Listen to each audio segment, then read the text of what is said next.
welcome to What's Cooking. I'm Lisa Glickman. We're here at the new home of the Cascades Culinary Institute at the Jungers Culinary Center, where I'm going to show you how to make one of my favorite appetizers. Now, I love coconut shrimp, but standing over a vat of hot oil frying shrimp is not my idea of a good time. So I came up with this recipe, and I'm going to do this in Phyllo.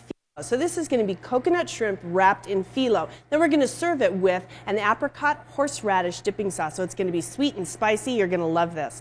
So I'm starting out here with some peeled and deveined shrimp, and get pretty large ones. I like to leave the tails on because it looks good as an hors d'oeuvre that way. So we've got these on a sheet, and we're just going to set these aside. I'm going to use a little bit of salt and pepper, just a little bit, just a touch, just to season them just a bit. So we'll do that and then put on some pepper. And then we'll set this aside while we do our Phyllo.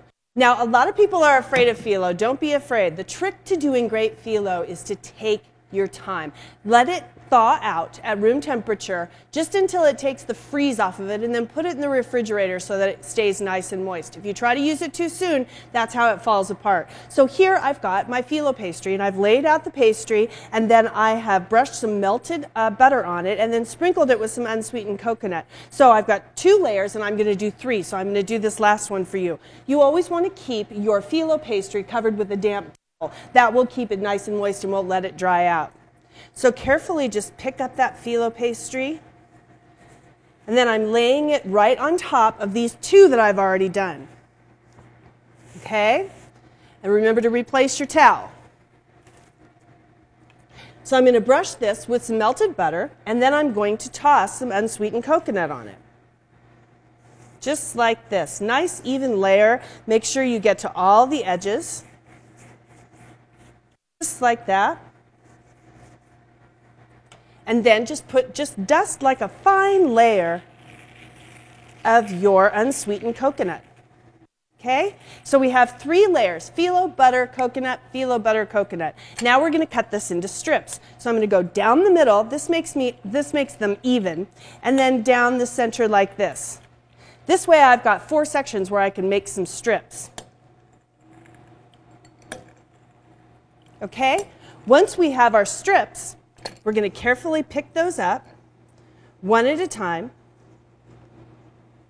and just wrap it around, starting at the tail. Just wrap that right around your, just like that. So I'm going to finish doing these and get them on the sheet pan. Okay, I'm just finishing up my last shrimp here. So we just wind that Phyllo right over the shrimp. Okay, they're on our dish. Now what I'm going to do is dot them with just a little bit more melted butter and add just a little bit more coconut on top. And then they all go into a 375-degree oven for about 15 minutes or so, 8 to 10, 15, somewhere around there. Watch them until they're nice and golden brown. Okay, look at our shrimp. They're out of the oven, nice and golden brown. We're just going to put them over here on the serving platter, and then I'm going to show you how to make the dipping sauce that goes along with these. Look at how beautiful those are. No frying, but they're still crisp, and that nice toasted coconut. So here I have some apricot jam, and it's just regular apricot jam from a jar, and I've thinned it out just a little bit with some warm water just to make it a nice dipping consistency. And then here I have some Dijon mustard and some horseradish. Now you can make this as spicy as you like. I happen to like it spicy, and I love horseradish. Now you want to use the grated horseradish, not the creamy kind, right? So Dijon mustard and horseradish go in here. And this is going to make a delicious, hot, spicy, sweet dipping sauce for our crispy coconut shrimp. I love this appetizer. The greatest thing about this too is you can make this earlier in the day, and it'll sit in the refrigerator and wait for you for a few hours when your guests arrive. I'm Private Chef Lisa Glickman. You can find me on my website, lisaglickman.com, and I'm the homegrown chef in every issue of 1859 magazine. It's on newsstands and at 1859oregonmagazine.com.